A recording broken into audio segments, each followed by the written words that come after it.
Unsolved 1901, the case of 28-year-old Annie Austen. Annie Austen was killed at a lodging house in Whitechapel. She had gone with a man to a lodging house at 37 Dorset Street around midnight on Saturday the 25th of May 1901 and got a cubicle on the second floor, cubicle 15. The man left in the middle of the night, leaving the door to the cubicle open, after which groans were heard coming from in the room. When another regular female lodger went past the open cubicle early on the Sunday morning, the 26th of May 1901, she found Annie Austen writhing about on the bed. A newspaper article stated that she found a big strapping woman in great pain and was just able to say, "I am bad. What can I do? Help me." Another newspaper article stated that she had said, "I have been stabbed." When asked by who, she had said, "The man I came here with." They managed to dress her and get her to the London hospital, but she died there on Monday the 27th of May 1901. She had been stabbed in the lower part of the body, including the vagina and anus, with a sharp instrument. No trace of the man that had been with her was ever found. He was said to be about 40, short, dark and thick-set, with Semitic features, and wearing a billycock hat. The owner of the lodging house said that he had 72 cubicles under his control, and that no one could leave until he opened the door at 5 a.m, and that he had been on duty all night. Annie Austen was not well known in the neighbourhood. She was described as being somewhat respectably dressed, and altogether above the type of woman usually to be seen in the lodging houses in the locality. The owner of the lodging house said that his house was registered under the Act, and was subject to the usual regulations. He said that he knew that one of those was to the effect that persons of different sexes should not be allowed to occupy the same room unless they were married or were children under the age of 10 years old, and said that he did not carry it out, as inquiries only led to insults. On the 24th of May 1901, Annie Austen's husband was arrested at his lodgings in Battersea. However, the suspect was described as being dark and short, whilst Annie Austen's husband was nearly 6 feet tall. However, the woman who had given the description said that when she saw the husband at the inquest, she recognised his gait and confirmed that he was the person that she had seen on the Saturday night with Annie Austen.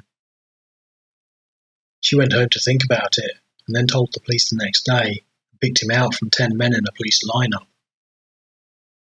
She said that he was even wearing the same ragged clothes as she had seen the man wearing on the Saturday night. Her evidence, however, was considered to be unreliable, as it contradicted her original sworn statement. Annie Austen's husband was charged on the 30th of May with her murder, but was not tried or convicted.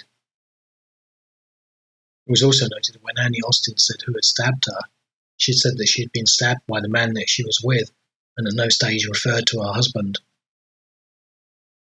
Also, at the hospital before she died, she said to the doctor, "If I knew who he was, I would give him over to the police." Annie Austen had been separated from her husband for the previous 10 days. Her husband said that he had spent part of the Saturday night in a van in Bridges Road, Battersea, but that it was cold and he had later walked about, and at 7:30 a.m. he was on Battersea Bridge. At the inquest, the wife of the deputy of the lodging house said that Annie Austen's husband had arrived at the lodging house between 9:30 p.m. and 10 p.m. on the Saturday night with a woman that she had never seen before, and had hired a double bed for the night, paying 1 shilling 6d. She said that she showed the couple their cubicle, then went back downstairs and saw no more of them. It was on the basis of her statement that Annie Austen's husband had been taken into custody. Another newspaper article described Annie Austen as being well known in the area, and that she had 2 children and that her husband lived nearby in another lodging house. It was considered a mystery as to how the murderer had left the lodging house, as there was no other means of entering or leaving the building except by the front door, which the manager had said was always kept secured when not under supervision. Other newspaper reports stated that the surgeon said that the wounds to Annie Austen had been caused by a large pocket knife, and also suggested that Annie Austen had been under the influence of alcohol or some narcotic. The inquest heard that the police were not informed of the crime until 36 hours after it was committed, and Annie Austen had not been seen at the hospital until 12 hours after admission. The crime was noted for being within a stone's throw of the location where Mary Kelly had been murdered in 1888, and there was a lot of talk about its similarities to the Jack the Ripper murders of that year. Dorset Street has since been built over, but it was just to the north of White's Row off Commercial Street in Whitechapel.